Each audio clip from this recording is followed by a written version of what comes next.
नमस्ते दोस्तों, मेरा नाम अभय है। मैं एक शराबी हूँ। मैं हाय अभय शराब भाई। नहीं पिया हूँ हाँ दोस्तों। अबे भाई। अनमैनेजेबल लाइफ को मैनेज करने की कोशिश चल रही है दोस्तों। सोबर हूँ दोस्तों, सोबर जीने की कोशिश कर रहा हूँ। हायर पावर का मैं शुक्रिया अदा करूंगा, इस ग्रुप का शुक्रिया अदा करूंगा। बहुत दिनों बाद शेयरिंग करने की कोशिश कर रहा हूँ तो थोड़ा नर्वसनेस होता है, तो ठीक है।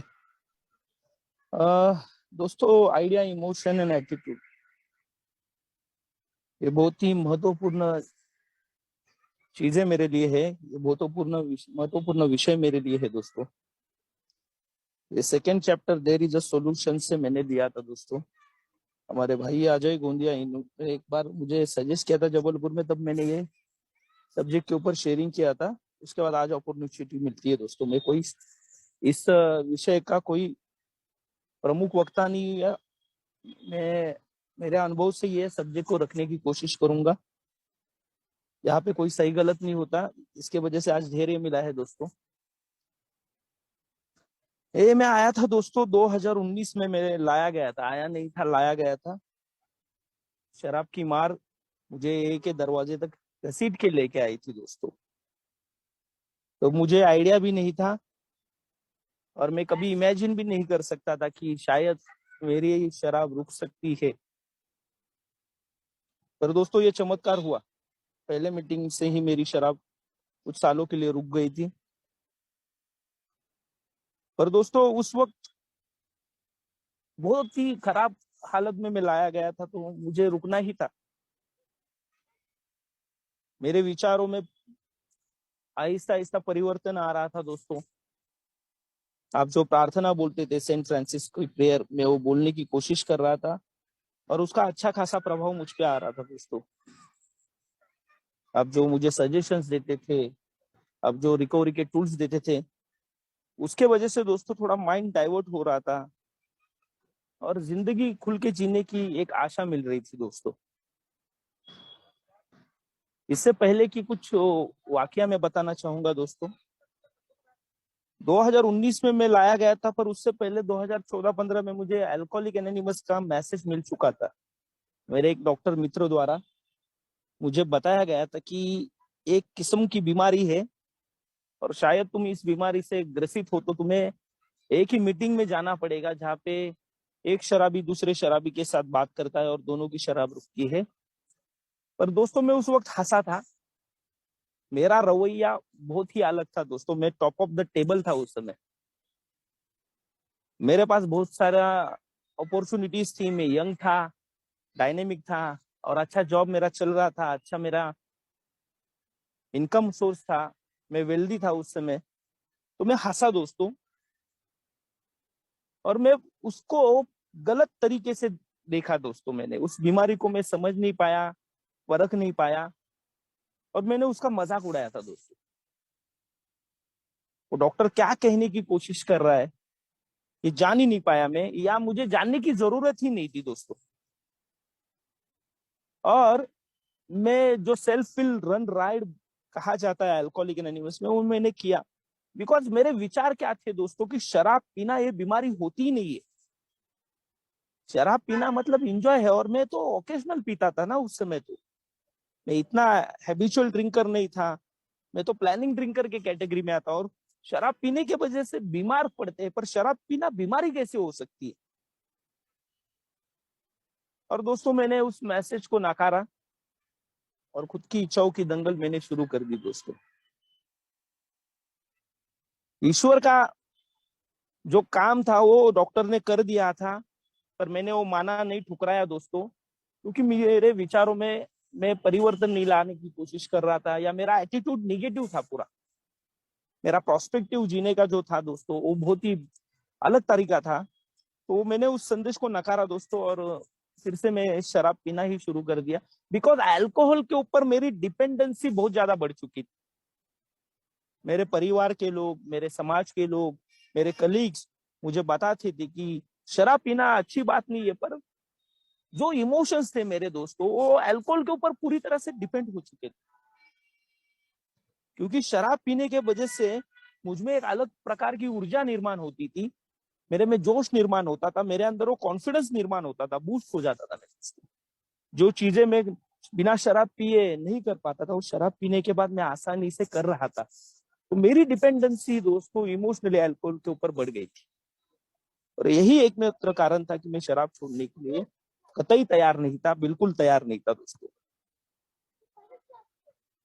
और आहिस्ते आहिस्ते हमारे यहाँ पे बोला जाता है progressive permanent and powerful disease, और इस बीमारी के चुंगल में मैं फंस रहा था दोस्तों। शराब दिन ब दिन बढ़ती जा रही थी, लोग समझाते थे, पर मुझे जो लोग समझाते थे वो मुझे पागल लगते थे दोस्तों। ये क्यों ऐसा बात कर रहे हैं, मुझे समझ में नहीं आ रहा है। मैंने कोई गुनाह भी नहीं किया है, क्योंकि मेरा नजरिया ही दोस्तों अलग था। मेरा देखने का नजरिया ही मैंने गलत कर दिया था। मुझे लगता था शायद मैं जो देखता हूँ, मैं जो करता हूँ वो सही है और लोग गलत है। और इन्हीं कारणों की वजह से मेरा डिल्यूजन एंड डिनायल बढ़ रहा था दोस्तों, भ्रम। मेरी माँ मेरे लिए दुश्मन साबित हो रही थी दोस्तों, क्योंकि वो मुझे शराब पीने से रोकती थी, मुझे पैसे नहीं देती थी। मेरा बॉस मुझे समझाता था, तो उसकी तरफ का जो मेरा रवैया था, देखने का जो नजरिया था, वो बदल रहा था। और दोस्तों आहिस्ता आहिस्ता लोग कटने शुरू हो चुके थे, लोग मेरे से अलग भाग रहे थे, और मैं अकेला, मैं बेचारा पड़ चुका था दोस्तों। लोग बहुत सारा तामझाम करते थे मेरी शराब छुड़ाने के लिए, पर मैं दिल से तैयार ही नहीं था दोस्तों। बिकॉज जो अल्कोहल का पावर था ना, वो सर कोई नहीं दे सकता है। तो इसके वजह से दोस्तों इमोशनली मैं पूरी तरह से अल्कोहल के ऊपर डिपेंड हो गया था दोस्तों। मेरे विचार बहुत ही अलग हो गए थे, सामान्य व्यक्ति से अलग मैं विचार करता था दोस्तों। 10 लोग 100 लोग मुझे बता रहे, समझा रहे, पर मैं मानने के लिए तैयार ही नहीं हूँ यार। मुझे जो लगता है मैं करने के लिए तैयार हूँ, और मुझे शराब छोड़नी ही नहीं है। ये रवैया अपनाया मैंने, और इसका खामियाजा मेरे साथ मेरे परिवार ने भी भुगता दोस्तों। 4 हॉस्पिटलाइजेशन हो गए दोस्तों इस दौरान, और 2 रिहेबिलिटेशन सेंटर्स मुझे भर्ती करना पड़ा, एडमिट करना पड़ा। और बहुत सारा दोस्तों पैसा गवाया, नौकरी गवाई, इज्जत गवाई। फिर भी दोस्तों वो माइंड चेंज नहीं हो रहा है, या वो माइंड तैयार नहीं हो रहा है, वो इच्छा निर्माण नहीं हो रही है। और मैं रोता था, मैं जब जब अकेला पड़ता था दोस्तों, तब मैं रोता था, साला मैंने ऐसे ऐसे लोगों के लिए क्या क्या कर दिया है, पर आज मेरे साथ कोई खड़ा नहीं है। आज मेरे साथ कोई खड़ा नहीं, मैं अकेला हूँ। और मैं रोता था दोस्तों। और फिर जो समाज मुझे नहीं देता था, मेरी माँ मुझे नहीं देती थी, वो गर्लफ्रेंड मुझे जो नहीं देती थी, वो शराब मुझे देती थी दोस्तों। वो राहत, वो कंफर्ट, ईज एंड कंफर्ट कहता है ना बिल, वो मुझे मिलता था दोस्तों। और वो शराब पीने के बाद एक फीलिंग आती थी, आई कैन मैनेज यार, ये मैनेज कर लेगा यार। और राउंड द क्लॉक 24 आवर्स का मैं शराबी बन गया था दोस्तों। एक वाकया मुझे याद आता है दोस्तों, जब मेरा एक कलीग था, और मैं प्लानिंग कर रहा था। मेरे विचारों में एक बिजनेस था, और वो बिजनेस मैंने एग्जीक्यूट नहीं किया, मैंने उसके ऊपर एक्शन ही नहीं की दोस्तों। मैं विचार बहुत अच्छे करता हूँ, पर उसको एक्शन में मैं कन्वर्ट नहीं कर पाता। कभी कभी सही एक्शन होती है, पर वो करने का साहस मुझ में नहीं है। और मैंने वो बिजनेस मेरे कलीग्स के सामने रखा, उन्होंने वो सुना, और उसके बाद उन्होंने वो बिजनेस शुरू किया दोस्तों। उन्होंने एक्शन किया, मैं एक्शन नहीं कर रहा था, मैं खाली शराब पी रहा था, या वो मेरे फैंटेसी वर्ल्ड में मैं व्यस्त हो चुका था दोस्तों। जब मुझे पता चला कि यार ये बंदे ने तो मेरा कॉन्सेप्ट जो था, या मेरा जो बिजनेस का आइडिया था, वो चोरी कर लिया, और मुझे साला क्रेडिट भी नहीं दिया यार। सबसे ताज्जुब की बात यह है कि मुझे उसका क्रेडिट ही नहीं मिला। मुझे तो ऐसे भी लग रहा था कि शायद मुझे मेरे आइडियाज की वजह से मुझे पार्टनर ले लेगा, या कि सबको बताएगा कि ये अभय का आइडिया है, पर उसने ऐसा कुछ भी नहीं किया दोस्तों। ऐसा कुछ भी नहीं किया।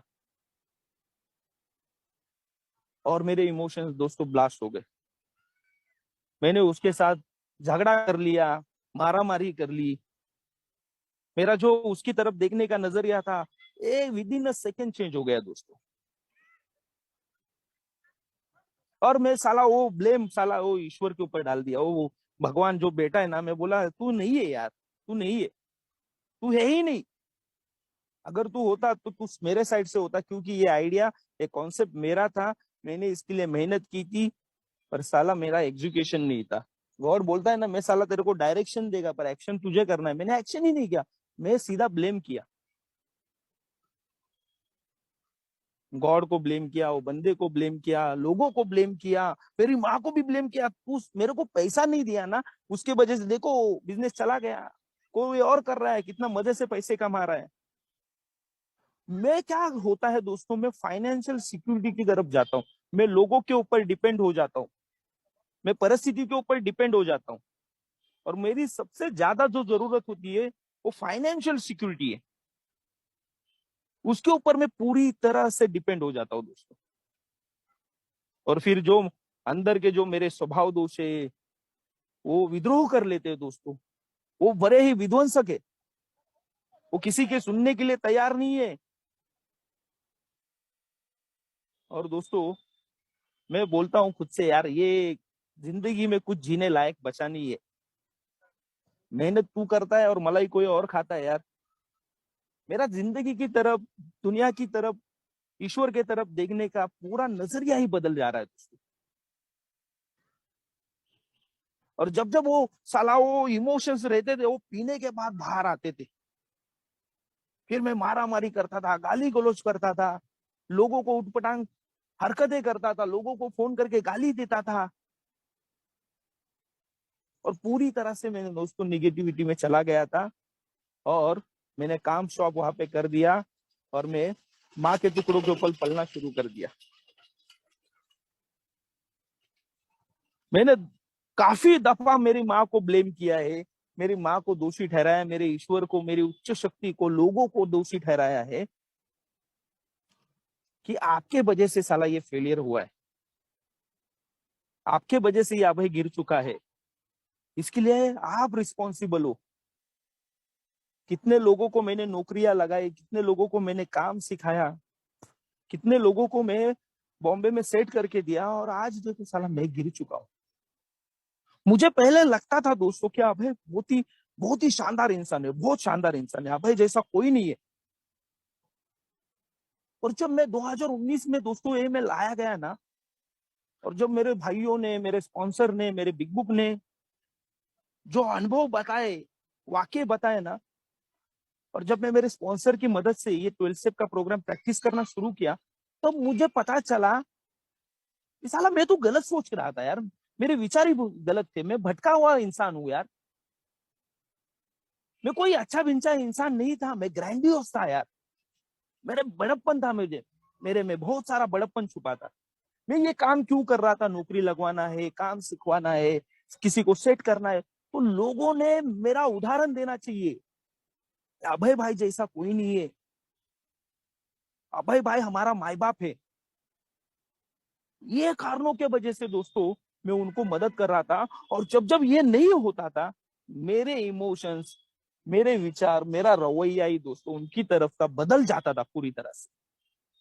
मैं खुद को बोलता था साला भलाई का जमाना ही नहीं है यार, लोगों के लिए मैं दिल जान एक लगा देता हूँ, पर साला ये लोग मेरी कदर ही नहीं करते, ऐसा मुझे लगता था। पर ये ने मुझे आईना दिखाया दोस्तों कि तू साला ग्रैंडियोस है यार, उसमें बड़प्पन छुपा हुआ है, निस्वार्थी काम नहीं करता तू, कोई तो छुपे हुए स्वार्थ तेरे अंदर रहते हैं। और यही कारण की वजह से मेरा इमोशनल ब्लास्ट हो जाता है। मैंने सबसे पहले एक जो काम किया कि मुझे बताया कि तू भावनिक तौर पे भी बीमार है, मानसिक तौर पे भी बीमार है, वैचारिक तौर पे भी तू बीमार है। ये मुझे ये ने सबसे पहले बताया दोस्तों, मैं भावनिक तौर पे बीमार हूं दोस्तों, I am over sensitive personality. मुझे तुरंत गुस्सा आ जाता है यार, मुझे तुरंत डर भी लग जाता है, कसम से बहुत डर लगता है, मेरी इनसिक्योरिटीज तुरंत जागरूक हो जाती है यार। और वो फिर से क्या होता है, वो इन सिक्योरिटीज को सिक्योरिटीज की तरफ लेके जाने के लिए मैं लोगों के ऊपर डिपेंड हो जाता हूँ। ये में आने के बाद दोस्तों ये वाकया हुआ मेरे साथ, कुछ देर एक ही मीटिंग की, स्पॉन्सर से बात की, और उसके बाद समझ में आ गया कि यार बहुत सारी शेयरिंग्स की मैंने, सेवा भी की बहुत सारी, और फिर समझ में आ गया इसमें तेरे को मजा नहीं आ रहा है यार। अब इसमें मजा नहीं है। विचारों में परिवर्तन आना शुरू हो गया दोस्तों। मैं मीटिंग में जाता था, पर साला मीटिंग में बैठा हुआ रहता था, मीटिंग में मेरा ध्यान नहीं होता था। विचार क्या कर रहे हैं, अरे तेरी सिक्योरिटीज की तरफ तू कब ध्यान देगा, तू पैसा कब बनाएगा यार, फिर से नाम कब कमाएगा, ये शराबियों में तुझे नाम कमाना है क्या।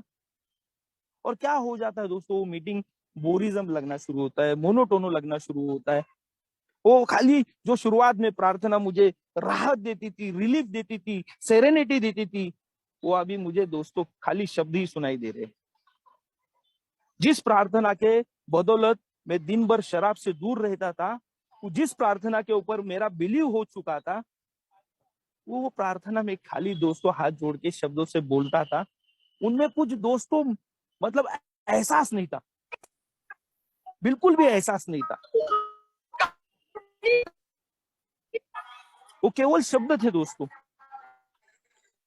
मीटिंग में मेंबर आके बोलते थे, बैठते थे, समझाते थे, पर मैं बोलता था यार इसमें मजा नहीं है, कितना दिन तक, ये लोग बुढ़े लोग हैं, इनका ठीक है, पर तेरा क्या है, तू तो जवान है, तेरा अभी अभी शादी हुआ है, तुझे फिर से खड़ा नहीं होना है। विचारों में परिवर्तन आना शुरू हो गया दोस्तों। जो छुपी हुई भावनाएं थी, जो बिग बुक में लिखता है doctor Jekyll and mister hide, जो हाइड दबोच के बैठा हुआ था, वो बाहर आना शुरू हो गया दोस्तों। हाइड। और वो हाइड मुझे बार बार बोलता था यार ये कितना दिन करेगा, कब तक करेगा, बस हो गया अभी, इसको यहीं पे खत्म कर, बस हो गया अभी, ये खेल खत्म कर दे अभी तू, और तू लग जा काम पे। फिर मैं उस मीटिंग से निकलने के बाद घर का रास्ता जो 5-6 किलोमीटर का होता था, उस मोटर बाइक पे जाते समय यही सोचता था कि अभी कल हम उठेंगे, प्रार्थना करेंगे, और वही करता था, उठता था, प्रार्थना करता था। और प्रार्थना में दोस्तों भाव नहीं था, आत्मा नहीं थी, वो केवल शब्द थे। दिन भर मेरे पास मेंबर के फोन आते थे, मैं उठाता था, पर वो दिल से नहीं होता था दोस्तों, दिल से नहीं होता था। ओल्ड टाइमर बोलते थे मीटिंग आ, मुझे मालूम है मीटिंग आज कहाँ पे, आज गुरुवार है, मीटिंग कहाँ पे मुझे पता है, फिर भी मैं नहीं जा रहा हूँ दोस्तों। मुझे पैसा कमाना है, मेरी सिक्योरिटीज को पूरी करना है, तो ये मेंबर नहीं करेंगे, ये मीटिंग नहीं करेगी। और फिर मैं दोस्तों एक कारोबार में लग जाता हूँ। कारोबार, उस कारोबार में मैं बहुत सारा इन्वेस्टमेंट करता हूँ। जो मैंने सोबरिटी में कमाया था, मैं जीरो जीरो ही था, आज भी जीरो ही हूँ। तो थोड़ा बहुत जो मैंने सेविंग्स की थी वो मैंने जमा किए थे, और वो मैंने जमा की इन्वेस्टमेंट एक कारोबार में लगा दी। और दोस्तों कारोबार कुछ ही महीनों में तहस नहस हो गया, कोलैप्स हो गया, कोलैप्स हो गया पूरी तरह से। और भावनिक आक्रोश पूरी तरह से बढ़ गया दोस्तों। मैंने उस ईश्वर को, जो मेरी श्रद्धा थी, श्रद्धा नहीं थी, विश्वास था, जो मेरा एक ही तरफ देखने का नजरिया था, ईश्वर के प्रति देखने का नजरिया था, समाज की तरफ देखने का नजरिया था, वो फिर से दोस्तों चेंज होना शुरू हो गया। और मैंने बाहर आने के बाद वो डील कैंसिल की, सब बेच दिया दोस्तों, मेरे शेयर्स बेच दिए मैंने। और मैंने उस ईश्वर को बोला कि मैंने क्या गलत किया है, मेरे साथ ऐसा क्यों हुआ है। मेरे आंखों में बहुत सारे आंसू थे, कर्जा लिया था मैंने, मेरी पूरी सेविंग्स मैंने दाव पे लगा दी थी। और मैंने ईश्वर को बोला मैंने जुआ नहीं खेला है, मैंने गलत कामों में उस पैसे का इस्तेमाल नहीं किया, लोग धंधा ही करते हैं तो मैंने भी किया, तो मेरे साथ ऐसा क्यों हो रहा है यार। तुमने बोला कि तुम्हें जो मिला है तुम बांटो, मैं बांट भी रहा था। तुमने बोला है कि तुमको जो मिला है तुम दो, मैं वो कर भी रहा था, ईश्वर का काम भी कर रहा था, उसके बावजूद मेरे साथ ऐसा क्यों हुआ कि मुझे मुंह के ऊपर गिरना पड़ा, इतना सारा कर्जा हो गया। मेरे अंदर डर आ गया दोस्तों, डर। वो डर दोस्तों रात भर सोने नहीं देता था। चिंताएं सता रही थी। डिप्रेशन, जो 1957 में बिल जो लिखता है लेटर कि इतने सालों के सोबरिटी के बाद 11 दिसंबर 1934 से 1957 तक बिल ने इतनी सेवाएं दी, इतना कार्य किया, उसके बाद जो उसको डिप्रेशन सता रहा था, प्रार्थना काम नहीं आ रही थी, वो मेरे साथ हो रहा था।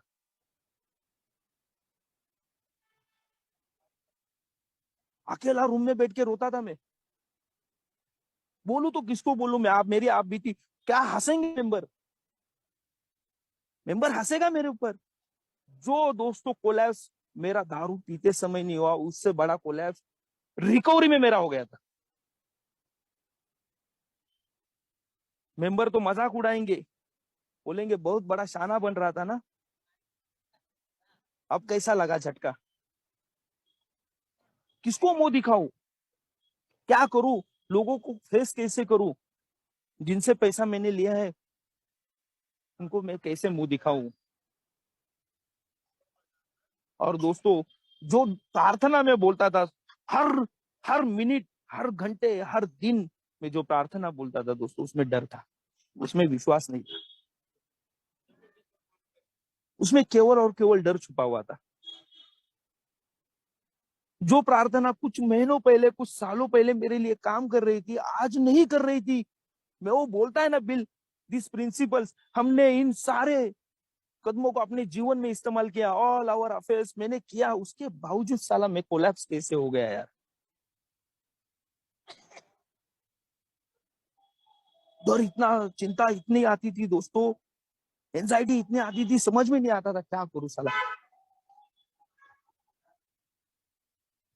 पर वो ईश्वर के प्रति जो मेरा विश्वास था, भरोसा था, वो टूटना शुरू हो गया दोस्तों। मैं हमेशा पहले शेयरिंग में बोलता था गॉड, और मैं फिर से उसको डॉग बना दिया। मैं खुद गॉड तो नहीं बना, पर मुझे विश्वास था कि मैंने बुरा नहीं किया तो मेरे साथ बुरा नहीं होगा, पर मेरे साथ बुरा हो रहा था दोस्तों। मुझे लग रहा था, वो बिल कहता है ना, हम हारे तो केवल शराब के सामने हारे, हम जिंदगी से नहीं हारे, पर मैं तो साला जिंदगी से भी हार चुका था। मैंने इतना मेहनत किया, स्ट्रगल किया, उसके बावजूद सारा मेरे हिस्से में फेलियर कैसे आया। मैं घंटों तक सोचता था, रोता था, मेरी भावनाओं को मैं एक्सप्रेस करने की कोशिश करता था, पर वो होती नहीं थी यार।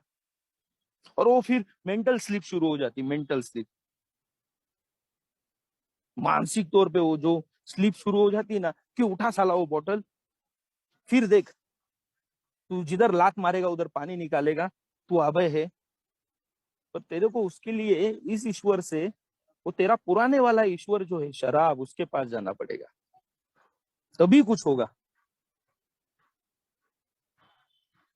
शुरुआत के दिनों में तो ये ऑब्सेशन निकल गया दोस्तों, जैसे तैसे मैंने निकाल दिया, पर थोड़े दिनों बाद ये निकालना नामुमकिन हो रहा था। और उसमें एक ख्याल आया कि क्यों ना अपने रिश्तेदारों से थोड़ी मदद मांगी जाए। वो विचार आ जाता है मेरे मन में कि मेरी माँ है, उससे मदद मांगूंगा, और मैं तो बेटा हूं उसका, और उसने मेरी परवरिश किया है, मेरा अल्कोहलिज्म सहन किया है, तो मैं इनसे मदद मांगूंगा तो जरूर मिलेगी यार। और एक सकारात्मक ऊर्जा मेरे में आ जाती है दोस्तों, कि हाँ यार, माँ कुछ कर सकती है, माँ एक इंसान है जो तुझे मदद करेगी। और मेरी माँ को मैंने फोन लगाया दोस्तों, और बोला कि ऐसा ऐसा हो गया। उन्होंने जो जवाब दिया ना दोस्तों, वो मेरे लिए हैरान करने वाला था, तुमने किया है, तुमको भुगतना है। मैं कितना दिन तक तुम्हारा बोझ उठाऊंगी। और जो माँ के प्रति प्यार था, नम्रता थी, जो कृतज्ञता थी, वो एक झटके में दोस्तों रिजेंटमेंट में कन्वर्ट हो जाती है, रिजेंटमेंट। साला ये मेरे से ऐसा क्यों कर रहे हैं, मैंने इतने साल तुमको पैसे नहीं मांगे, उल्टा दिए हैं, आज मैं फंस चुका हूँ, मुझे जरूरत है, तुम मदद नहीं कर रहे हो। मेरी माँ बोली, मैं कहाँ से लाके दूं तुम्हें इतने सारे पैसे, मैं रिटायर्ड पर्सन हूँ, तुमने एक बार मुझे पूछना चाहिए था, तुमने पूछा नहीं, तुम कभी किसी की सलाह नहीं लेते, जो मन में विचार आता है उसको तुम पूरा करने की कोशिश करते हो, जिद्दोजहद में लग जाते हो, और इसके वजह से तुम मार खाते हो। तुमको आज भी समझ में नहीं आ रही, इतनी ठोकर खाने के बाद भी। पर उस वक्त दोस्तों क्या सही क्या गलत कुछ समझ में नहीं आता ना दोस्तों। और मेरे विचार दोस्तों, मेरी भावनाएं रॉन्ग एक्शन करने के लिए मुझे मजबूर कर देते। और उस वक्त मेरे माँ को मैंने खरा खुटी सुनाई, और मैं बोला आज से तुम्हारा और मेरा संबंध ही नहीं है। ना मैं तुम्हारा बेटा हूं, ना तुम मेरी माँ हो। 2-2.5 सालों तक मैंने तुमसे 1 रुपया नहीं लिया, तुमको दिया, उसके बावजूद तुम आज, मैं नीडफुल हूं तो तुम मुझे धिक्कार रहे हो, मदद नहीं कर रहे हो। और दोस्तों उस वक्त दिल है ना पिघल जाता है, या रो देता है दोस्तों, यार रोना आता है अंदर से, तकलीफ बड़ी होती है। मेरे माँ ने जो वाक्य बोला था ना, आज तक दिल में घर करके बैठा है, कि तुम गलती करते जाओगे और मैं उसको सुधारती जाऊंगी, ये मैंने ठेका लिया है। आज मैं जब पीछे मुड़ के देखता हूँ तो कहीं ना कहीं वो सही बात थी, पर मुझे उस वक्त दोस्तों गलत लग रही थी। पर मैं साला शराबी हूँ, मैं इन्वेंट्री नहीं लेता, मैं वांट्स एंड नीड्स नहीं देखता, बस रिएक्शन दे देता हूँ। और जो दबी हुई भावना था, दबा हुआ लावा था, वो चंद मिनटों में बाहर आ जाता है दोस्तों। और मैंने 1 सेकंड के अंदर मेरे और मेरे माँ के साथ जो संबंध थे वो तोड़ दिए दोस्तों। ये बिना शराब पिए मेरे साथ हुआ। मैं कभी वांट्स एंड नीड्स को समझ नहीं पाया, ऐसा मुझे लग रहा था। आज लग रहा है मेरी इच्छाएं क्या है, मेरी जरूरतें क्या है। मेरे को जो जरूरत का था वो ईश्वर दे रहा था, पर मैं साला वो फाइनेंशियल सिक्योरिटीज में, एम्बिशंस में वो घुस गया, और जो दबी हुई भावनाएं थे वो बाहर लाने के चक्कर में दोस्तों सब कुछ गवा दिया। और उस वक्त दोस्तों मेरी माँ भी मेरे साथ नहीं थी, और मैं घर से बेघर हो चुका था। मुझे रेंट पे रूम लेना पड़ा। गुस्सा इतना था दोस्तों, सेल्फ पिटी इतनी थी कि कोई मेरे माँ का नाम लेगा तो भी मुझे बहुत गुस्सा आता था, गाली निकलता था दोस्तों, गाली निकलता था। हमारा प्रोग्राम बोलता है कि ये शराब रुकाने का प्रोग्राम नहीं है, ये शराब रुकने के बाद शुरू होता है। मेरी तो केवल शराब ही रुकी थी। क्या मैं खुद को कंप्लीट साइकिक चेंज में ला पाया, संपूर्ण परिवर्तन खुद में ला पाया? नहीं ला पाया दोस्तों। जो काल गस्तक जंग रोलैंड हैजार्ड को बोलता है, idea, emotion and attitude casted away, वो हो पाई नहीं हो पाई।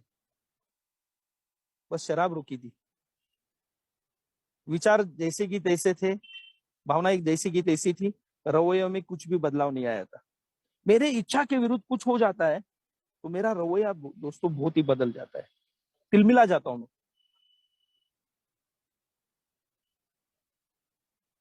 बिल लिखता है कि emotional sobriety is our next frontier. Recovery में आने के बाद तुरंत आपकी भावनाओं को नियंत्रण में रखना बहुत ज्यादा जरूरी है, पर मैं नहीं कर पाया दोस्तों। फिर बहुत सारा कर्जा लेके घूमा, बहुत दिनों तक फोन आते थे, उठाता था, बैठता था, रोता था। फिर एक दोस्त मुझे बोला कि तू जॉब कर, जॉब कर, उसमें कुछ हो जाएगा। पर साला उधर भी रिजेक्शन का डर है, फियर ऑफ रिजेक्शन, इंफीरिटी कॉम्प्लेक्स आया है। करूं तो क्या करूं? तो जैसे तैसे मैं रेडी हो गया जॉब के लिए फिर से, और 1-2 जगह इंटरव्यू गया तो समझ लीजिए मुझे 40,000 रुपए की जरूरत है, तो मैंने 40,000 ऑफर किए तो वो 25 ही दे रहे थे। मैंने साफ मना कर दिया दोस्तों। मुझे गुस्सा आया, मेरा काम, मेरा एक्सपीरियंस इतना तगड़ा है, उसके बावजूद आप मुझे इतना कम सैलरी दे रहे हो, मैं कैसे काम करूं आपके साथ? मुझे जरूरत 40,000 की, आप 40 क्यों नहीं दे रहे हो? और मैं घर पे बैठा रहा दोस्तों, ना ईएमआई भर रहा हूँ, ना काम कर रहा हूँ, डिप्रेशन में जा रहा हूँ, फियर एंजाइटीज मुझे सता रही है दोस्तों, विचार और निगेटिव रवैया और निगेटिव होते जा रहा है। और उतने में मेरे एक रिश्तेदार आए और उन्होंने बोला कि काम शुरू करना है तो छोटे से शुरू करना पड़ेगा। आज तुम 25,000 की नौकरी करोगे तो शायद तो 40,000 तक पहुंचने में तुम्हें थोड़ी दिक्कत होगी, पर पहुंच जाओगे तुम। कुछ ना कुछ शुरू हो जाएगा। आज तुम्हें भाड़ा भरना है, किस्त भरनी है। एक दिन में तुम 40,000 नहीं कमा पाओगे, या एक महीने में तुरंत के तुरंत उतनी सैलरी नहीं मिलेगी तुम्हें। और वो चीजें सुनने के बाद दोस्तों कहीं ना कहीं समझ आई, फिर से जीरो से शुरुआत करना होगा। जीरो। वो मैंने जॉब दोस्तों तकरीबन महीने भर बाद उसको फोन किया और वो जॉब एक्सेप्ट की। द ग्रेस ऑफ गॉड ही बोलूंगा मैं, कोई और रिक्रूट नहीं हुआ था वहां पे, और काम शुरू कर दिया दोस्तों। आहिस्ते आहिस्ते आहिस्ते आहिस्ते काम शुरू कर दिया दोस्तों। और डिप्रेशन बहुत आता है, एंजाइटीज बहुत आती है, फियर बहुत आता है, कॉन्फिडेंस हार चुका था मैं पूरी तरह से, तहस नहस हो चुका था। काम शुरू किया दोस्तों, थोड़ा सेट हो गया जॉब की जगह पे। फिर से माँ से मैंने संबंध प्रस्थापित करने की कोशिश की, माँ से बात की, माँ से माफी मांगी। वो तो माँ होती है दोस्तों, वो शराबी भी नहीं है, वो तुरंत माफ कर देती है। उनको उसको पता है मैं कैसा हूँ, मैं एक तरह का बेवकूफ इंसान हूँ, उसको पता है, तो तुरंत माफ कर देती है।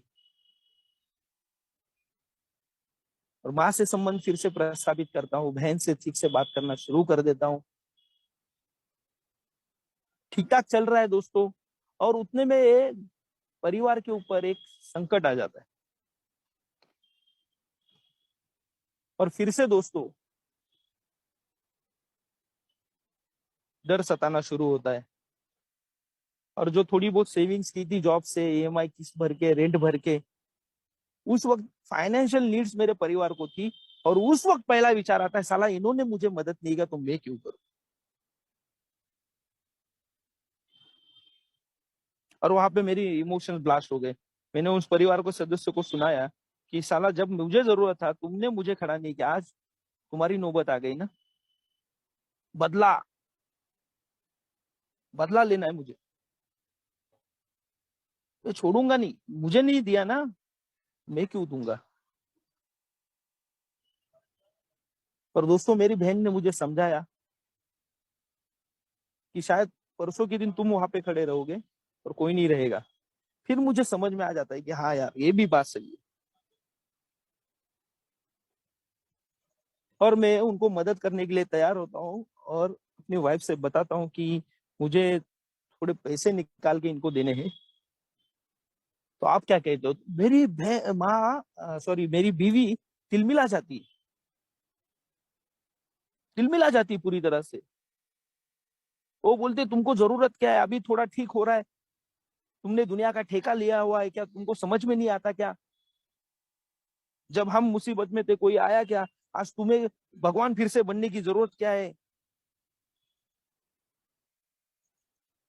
एक तो मैं तैयार नहीं हो रहा था, जैसे तैसे मैं तैयार हो गया, मन बना लिया यार, और फिर साला ये मुसीबत आ गया। मैं बीवी को समझा रहा हूँ, नहीं यार, वो मुसीबत में है, जेन्युइन प्रॉब्लम में है, हमें मदद करने की जरूरत है, उनके सिवा हमारा कोई नहीं है, हमारे सिवा उनका कोई नहीं है। पर बीवी मानने के लिए तैयार नहीं है, और वो फिर साला वो इमोशनल ब्लास्ट हो जाता है। बीवी को मारना, पीटना, जो मैंने कभी दारू पी के मेरी वाइफ को मैंने हाथ नहीं लगाया, बिना शराब पिए उसको मारा मैंने, बिना शराब। 10-15 दिन तक दोस्तों घर पे मातम छाया हुआ था। वो बीवी का रोज देखता था, गुस्सा देखता था, मैं कंट्रोल कर रहा हूँ दोस्तों, मैं चीजों को, लोगों को, परिस्थितियों को अपनी तरफ से मैनेज करने की कोशिश कर रहा हूं, और इसका खामियाजा मेरे परिवार को ही नहीं, मुझे और आस पड़ोस के लोगों को भी भुगतना पड़ता है दोस्तों।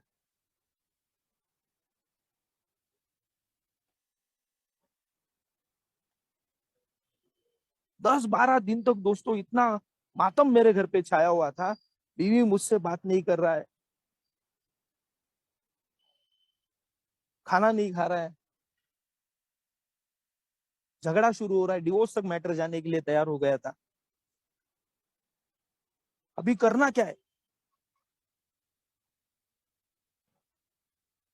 जो हमारा प्रोग्राम बोलता है माफी मांगो, और वो फिर से वो गलती दोहराओ मत,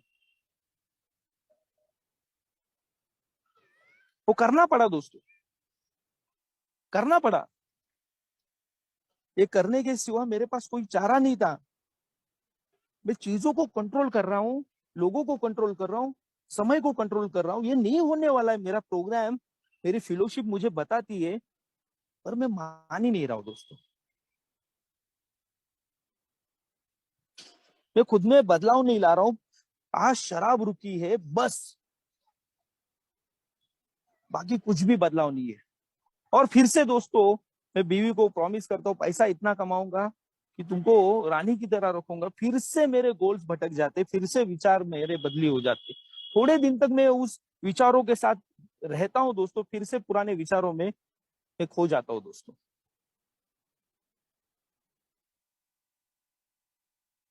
मैं हमेशा बोलता हूँ कि मुझे नंबर वन बनना है। मेरा एटीट्यूड ही है वो कि नंबर वन ही बनना है, नंबर टू पसंद ही नहीं है। पर वो काम करने से पहले नंबर वन बनना है, काम करके नहीं बनना है, मेहनत नहीं करनी है। आज हम जब देखते हैं बड़े बड़े इंडस्ट्रियलिस्ट, वो काम करते करते नंबर वन बने, वो बात करके नहीं बने। मुझे काम नहीं करना, मुझे मेहनत नहीं करनी, बस मुझे वो नंबर वन बनना है, बहुत सारा पैसा कमाना है, बहुत सारा, जिससे मैं मेरे परिवार की हर इंसान की जरूरत पूरी कर सकूं। और फिर से मेरा ध्यान स्पिरिचुअलिटी से भटक जाता है दोस्तों, और फिर से मैं मटेरियलिज्म में आ जाता हूँ, और फिर से वो वांट्स के ऊपर काम करना शुरू करता हूँ, और फिर से मैं मुश्किलों को, तकलीफों को दावत देना शुरू करता हूँ।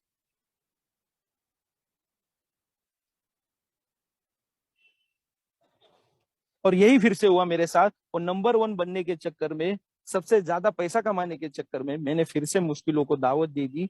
मैं पैसा तो कमा लिया फिर दोस्तों, पर परिवार मुझसे अलग हो गया। जब परिवार से मैं अलग हो गया,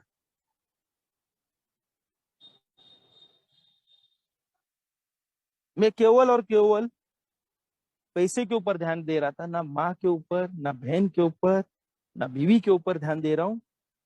और मेरी बीवी फिर से वही वाक्य बोली कि शायद आज तुमने पैसा बना लिया है, या और ज्यादा भी बना लोगे, पर बीता हुआ समय हमें नहीं दे पाओगे, या फिर से तुम पुराने अभय बनने की राह पे चल पड़े हो।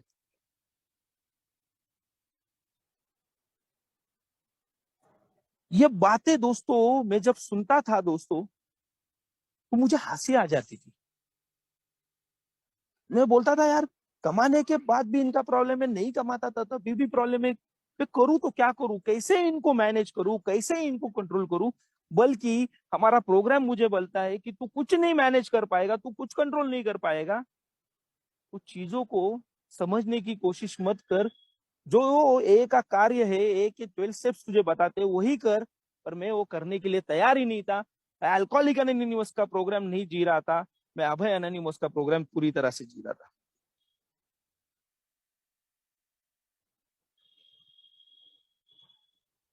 और फिर से वही बहस घर पे शुरू हो जाती है। मुझे ऐसा लगता था, एक समय ऐसा आ गया कि साले ये लोग पागल है क्या, ये मुझे क्यों नहीं समझ पाते। ये बीवी में ही खोट है, ये बीवी बिल्कुल भी मेरी समझदार नहीं है। इसको सबक बहुत सिखाना पड़ेगा यार बॉस। इनको मैं सब ला के देता हूँ, गोल्ड प्लेट में देता हूँ, इसके वजह से ना इनको चर्बी आ गया।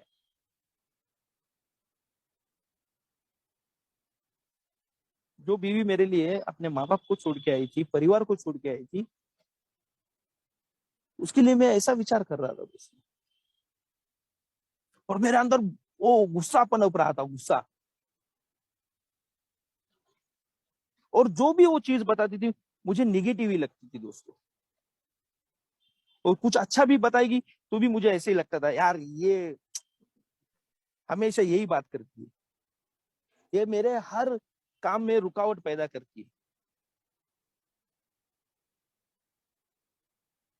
और इनके वजह से मेरी तरक्की नहीं हो रही है।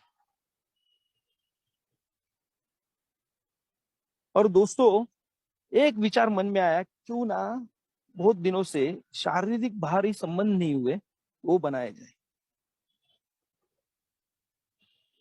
वैसे तो बीवी से प्यार भी नहीं मिल रहा है, इज्जत भी नहीं मिल रही है, रिस्पेक्ट तो छोड़ी, तो इज्जत वगैरह। तो जो व्यक्ति हमें प्यार देगा, पहले जो शराब के ऊपर डिपेंडेंसी थी इमोशनली, क्यों ना अभी दूसरा सब्सटेंस को लाया जाए। यह थॉट आना शुरू हो गया दोस्तों। सब्सटेंस, मूड स्विंग हो रहा है।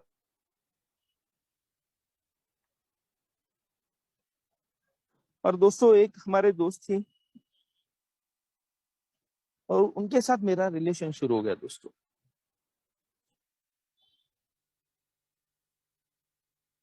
बीवी की तरफ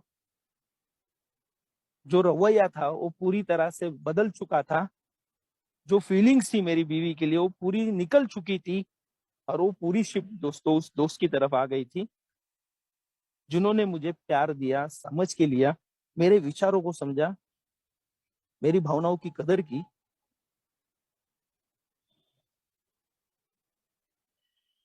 उनके पास में खींचा गया दोस्तों, और अनैतिक संबंध मेरे शुरू हो गए।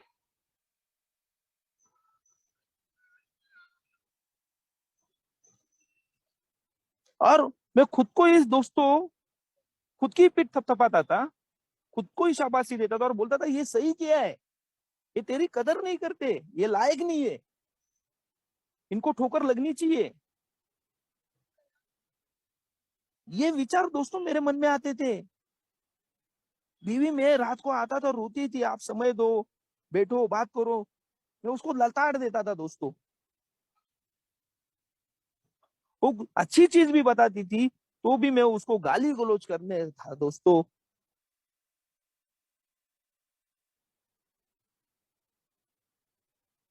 और दोस्तों, इस खाई के अंदर में और दस्ता चला गया,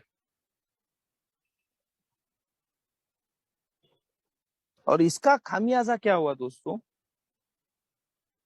मुझे फिर से शराब पीनी पड़ी।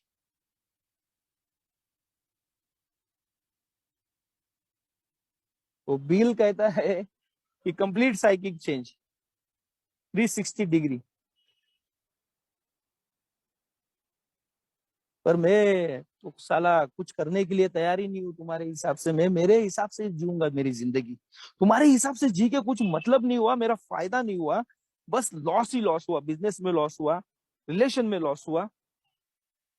तो मुझे आज सोबरिटी भी नहीं चाहिए, ये मेंबर भी नहीं चाहिए, और वो परिवार भी नहीं चाहिए। ये भावना निर्माण हो गई दोस्तों।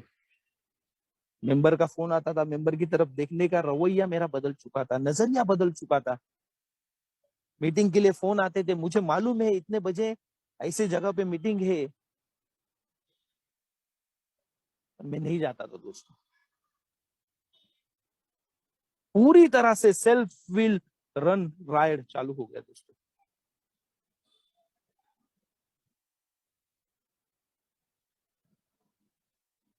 और उस स्लीप के बाद रिलैप्स रिलैप्स रिलैप्स शुरू हो गया।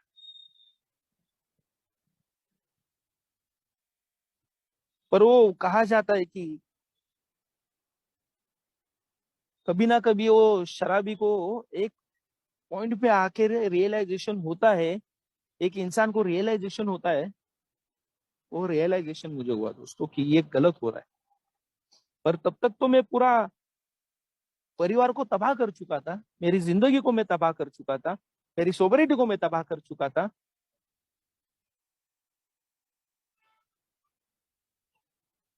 और भावनिक तौर पे मैं एक मुर्दा लाश की तरह हो गया था दोस्तों। वो बिल लिखता है 1957 में जो लेटर है कि मेरी भावनाएं मर चुकी है दोस्तों। मुझे दूसरों का दुख नहीं समझ में आ रहा है, दूसरों की मुस्कुराहट में मुझे आनंद नहीं मिल रहा है, बस खुद की ही पड़ी हुई है। और फिर से दोस्तों डाउनफॉल शुरू हो जाता है और फिर से वही बीवी, वही रिश्तेदार, वही परिवार का लोग मुझे मदद के लिए आते और फिर से मुझे उस नरक से उठा देते। जिंदगी नरक बन जाती है दोस्तों, नरक। और मैं बोल भी नहीं पा रहा हूं, किसको बोलूं मेरी आप बीती, किसको। डर इतना लगता है ना दोस्तों, समझ में नहीं आता। और फिर से वो परिवार की ने, वो बीवी ने मुझे साहस दिया कि क्या आप कर पाओगे। वो विश्वास मुझमें वो निर्माण किया। और फिर मुझे पता चला कि यार मैं तो हमेशा हमेशा गलत राह पे जा रहा था। मेरा उच्च शक्ति मुझे हिंट दे रहा था, संकेत दे रहा था, पर मैं समझ ही नहीं पाया उन संकेत को।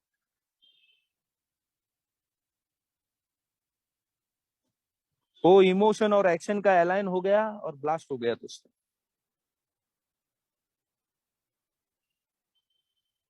और फिर से मुझे मैं गिड़गिड़ा के आना पड़ा। और अब मुझे रियलाइजेशन हो गया था कि अभी तेरे हिसाब से कुछ नहीं होने वाला है, पर ये बोल के भी नहीं होने वाला है। अभी वो जो सेंट फ्रांसिस की प्रेयर है ना, God grant us the serenity, वो फिर से जीना पड़ेगा यार। वो अल्टर एटीट्यूड कहता है बिल, अल्टरेशन लाना पड़ेगा। वो पैंट करते मालूम है आपको, टेलर वाले, फिट टू पर्पस के हिसाब से पैंट अल्टरेशन आपने सुना है? ये माइंड अल्टर करना पड़ेगा, माइंड अल्टर, कन्वर्जन लाना होगा बिल कहता है यार एक जगह तो। वो कन्वर्जन शेयरिंग सुन के या बोल के नहीं होगा, वो फेथ एंड एक्शन के साथ होगा। ऑनेस्टी और कंसिस्टेंसी इस रथ के दो पहिए।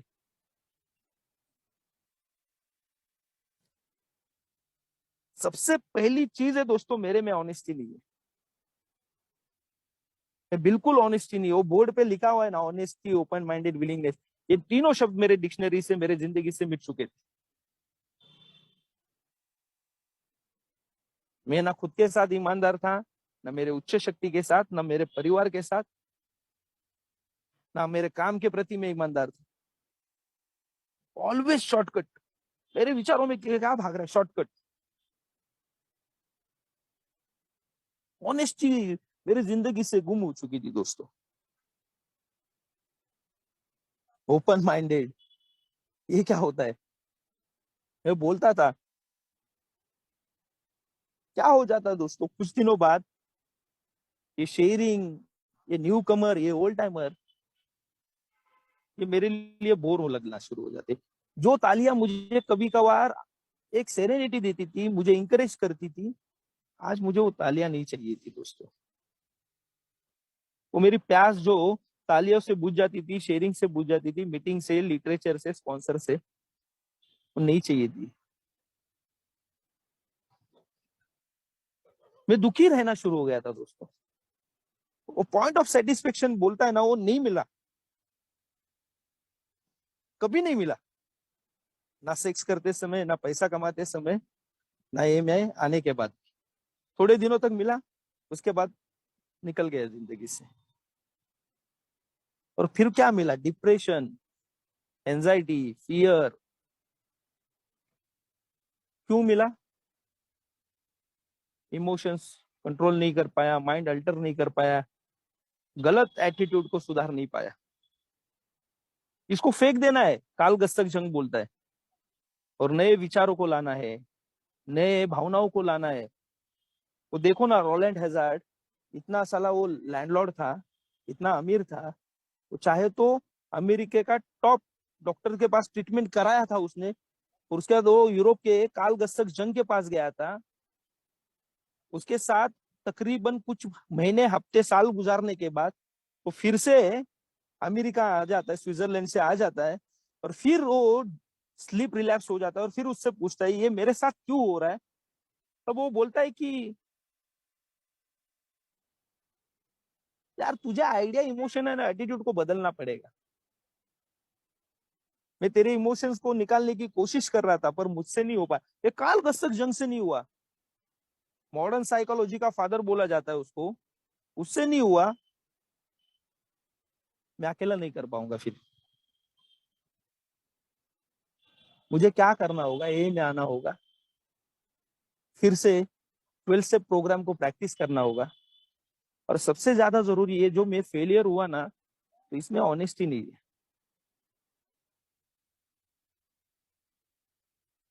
ऑनेस्टी लानी पड़ेगी। अभी ऑनेस्टी दिखावे की नहीं होनी चाहिए, सबसे जरूरी चीज है। मैं ऑनेस्ट हूं तो मुझे बताना नहीं है, वो समझ में आ जाता है दोस्तों।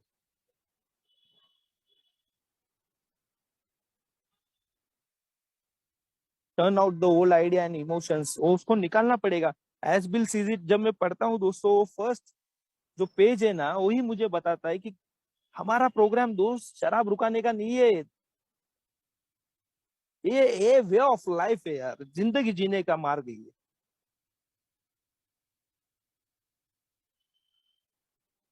शराब रुकाने के बाद तू कुछ हासिल नहीं कर पाएगा, पर अगर तू ए का प्रोग्राम सही ढंग से जिएगा, तो तूने जो सपने में भी नहीं सोचा, जो 9 प्रोमिस के बाद जब मुझे प्रॉमिस देते हैं बिग बुक, वो फुलफिल हो जाएंगे। उस मुकाम पे मुझे प्रोग्राम लेके जाएगा कि शायद जहां पे पहुंचने की मैंने उम्मीद नहीं की थी, उस मुकाम पे लेके जाएगा। तो सबसे पहले मुझे वांट्स एंड नीड्स के ऊपर काम करना पड़ा। What my wants, what my needs, या भी एक्शन में लाना पड़ा, सबसे ज्यादा जरूरी। अमेंड्स करने पड़े।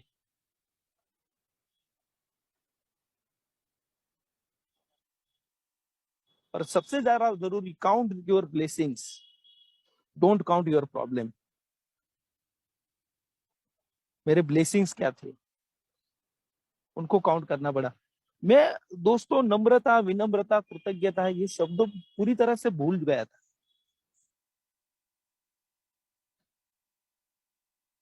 एक बात मुझे समझ में आ गई दोस्तों, छत्रपति शिवाजी महाराज एक दिन में छत्रपति नहीं हुए, एक दिन में धीरू भाई अंबानी अंबानी नहीं हुआ, या उनको बनना ही नहीं था शायद। उस मुकाम पे पहुंचने के लिए उन्हें सालों मेहनत की, और कंसिस्टेंटली वो मेहनत करते रहे। आज मुझे कहीं ना कहीं थोड़ा बहुत रियलाइजेशन होता है, ये नंबर 1 नंबर 2 का गेम ही नहीं है अपना। ये अपना गेम ही नहीं है। जो मिलेगा उसका शुक्रिया अदा करो। मैं तो इसी में शुक्रिया अदा करता हूँ कि मैं बच गया, मेरा परिवार बच गया, यही मेरे लिए काफी है। एक अभी का 1 महीने पहले का किस्सा बताऊंगा दोस्तों, हंसने आता है, बुरा भी बहुत लगता है। ये हंसने वाली चीज भी नहीं है। मैं बाइक पार्क किया और रास्ता क्रॉस कर रहा था, और मैं रास्ता क्रॉस कर रहा था तो देखा मैंने, दाएं बाएं देखा, कोई गाड़ी नहीं आ रही है। मैं आराम से रास्ता क्रॉस कर रहा हूँ, उतने में एक टू व्हीलर वाला फास्ट आता है, मुझे उड़ा देता है। पिछले 16 तारीख की बात है ये, जनवरी 16 की। देखो कैसे विचारों में परिवर्तन आता है दोस्त। तो एक्सीडेंट हुआ, मेरे को बिठाया उधर, मेरा दोस्त का एक दुकान था, वहां पे बिठाया। मैंने मन में एक ही सवाल भगवान को किया, ये क्या मेरे साथ हो रहा है। फिर से मैं उसको सवाल पूछ रहा हूँ, ये मेरे साथ ही क्यों। मैं ना दारू पिया हूँ, ना मैं गाड़ी चला रहा हूँ, मेरा गलती क्या है। फिर से मैं मेरे प्रॉब्लम्स को मैं खड़ा करता हूँ ईश्वर के सामने, और उसको ही दोषी ठहराता हूँ। 10 दिन तक दोस्तों, 10-12 दिन तक ना मैंने प्रार्थना की। 10 दिन तक भगवान को गाली दी। वो बहुत दर्द होता था, ठंड का मौसम था तो बहुत पेन होता था। पीठ और पैर और कमर और चेस्ट को बहुत अंदरूनी मार लग चुका था। तो मैं 10 दिन तक सब बंद किया। देखो विश्वास कैसे मैं गवा तुरंत निकाल देता हूँ, या ईश्वर से भरोसा मैं तोड़ देता हूँ कैसे। कुछ मेरे साथ बुरा होता है ना, मैं ईश्वर को तुरंत वो विश्वास जो था वो निकाल देता हूँ। और जब ठीक हो गया फिर बोला कि अच्छा अच्छा, मरने से बचा दिया तुमने, इससे भयानक होने वाला था शायद, इसके लिए छुटा किया। और फिर वो 10 दिन में ठीक होने के बाद फिर बोलता हूँ धन्यवाद। गलती मेरा था, मैं फोन पे बात करते करते आ रहा था। मैंने खाली एक ही बार देखा, उसका हॉर्न नहीं सुना, वो स्पीड में था, कंट्रोल नहीं हुई। गलती मेरा है, मैं ईश्वर को दोषी दिए थे। 10 दिन ईश्वर के प्रति मुझे रिजेंटमेंट पैदा हुआ। बहुत पेन होता था ना।